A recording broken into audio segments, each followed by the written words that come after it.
আজকে যাচ্ছি বিলের মধ্যে মাছ ধরার জন্য। এই হলো আমাদের বিল। এখানে আমরা আজকে এই অংশ থেকে মাছ ধরবো। এই যে এখানে আমার বাবাকে দেখা যাচ্ছে। আমিও এখন নেমে পড়ব। সামনে যে জালটা দেখতে পাচ্ছি, এই জাল দিয়ে আমরা বিলের একটা নির্দিষ্ট অংশ ব্লক করে দিয়েছি। এর ভেতরে থাকা কচুরিপানা সহ যা কিছু আছে সবকিছু পরিষ্কার করতে হবে। দেখা যাচ্ছে দুপাশ থেকেই কচুরি সরানোর কাজ শুরু হয়েছে। 11:30 থেকে আমরা কাজ শুরু করি। এগুলো খুবই পরিশ্রমের কাজ, আবার রোজা রেখে অনেকটাই কষ্টসাধ্য হয়ে ওঠে।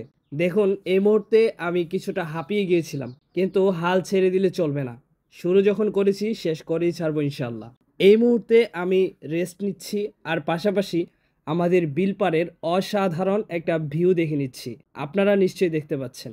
মাশাআল্লাহ। কিছুটা সময় রেস্ট নিয়ে আবারও নেমে পড়লাম কাজে। এখন আমরা সবাই এক প্রান্ত থেকে কাজ শুরু করলাম, যেন দ্রুত শেষ করতে পারি। দেখুন, সবাই মিলে হাতে হাতে কচুরি পানাগুলো সরিয়ে দিচ্ছে।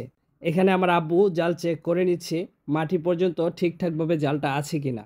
এদিকে পরিষ্কার করার সাথে সাথে জালটাকেও টেনে টেনে কাছে নিয়ে আসতে হবে ধীরে ধীরে। একটু একটু করে কিন্তু পরিষ্কার করেই যাচ্ছি আমরা। আবারও ক্লান্ত হয়ে গেলাম, আরও একটু রেস্ট প্রয়োজন। আল্লাহর হুকুম, রোজাটাও পালন করতে হবে, কাজও করতে হবে।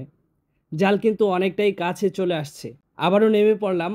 এ পর্যায়ে জাল টেনে টেনে কাছে নিয়ে আসা হচ্ছে এবং ভিতরের কচুরিপানাগুলো একে একে সরিয়ে দেওয়া হচ্ছে। অনেকটা সময় ধরে আমরা সবাই মিলে শ্রম দিচ্ছিলাম এখানে।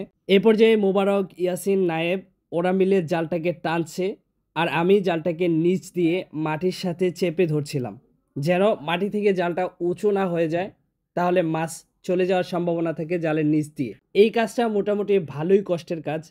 যারা জালের মধ্যে এই কাজটা করছেন তারা অবশ্যই জানেন এটা কতটা কষ্টের কাজ। তারপরও শেষ পর্যায়ে এসে তেমন কষ্ট ফিল করছিলাম না।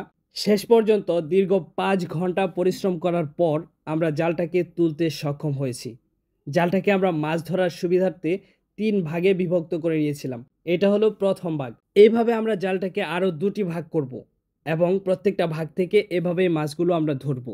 এই যে একটা গজার মাছ তুলে নিচ্ছে, উপরে এই পাতিলটাতে মাছ সংগ্রহ করা হচ্ছে।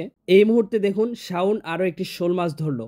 দেখুন, মাছ ধরার অনুভূতি অন্যরকম, যারা ধরে তারাই জানে। তো শেষ পর্যন্ত আমরা অনেক কষ্টের পরে সব মিলিয়ে এই মাছগুলো পেয়েছিলাম আলহামদুলিল্লাহ। রিজিক মহান আল্লাহ রব্বুল আলমিনের হাতে। উনি যখন যেভাবে যতটুকু রিজিক বরাদ্দ করবেন ততটুকুই পাবো ইনশাল্লাহ। আমার ভাগে আমি এই মাছগুলো পেয়েছিলাম আলহামদুলিল্লাহ। আল্লাহ তাআলার শুকরিয়া। যারা যারা বিলের মাছ পছন্দ করেন সবাইকে আমার বাড়িতে দাওয়াত রইল।